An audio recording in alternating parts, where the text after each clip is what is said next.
अफगानिस्तान के खिलाफ टेस्ट और वनडे सीरीज के लिए बीसीसीआई ने टीम इंडिया का ऐलान कर दिया है।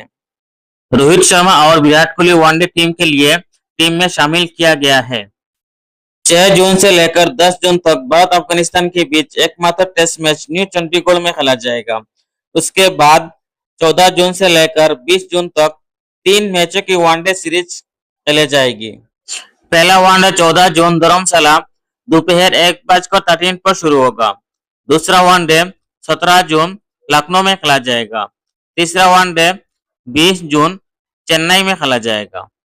दोस्तों आइए जानते हैं टीम इंडिया फाइनल 15 स्क्वाड के बारे में। Number 1 Shubman Gill captain. Number 2 Rohit Sharma. Number 3 Virat Kohli. Number 4 Shreyas Iyer vice captain. Number 5 KL Rahul wicket keeper.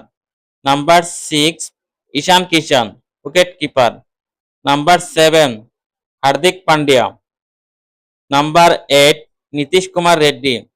Number 9 Washington Sundar. Number 10 Kuldeep Yadav. Number 11 Arshdeep Singh. Number 12 Prasidh Krishna. Number 13 Prince Yadav. Number 14 Gurnoor Brar. Number 15 हर्ष दुबे।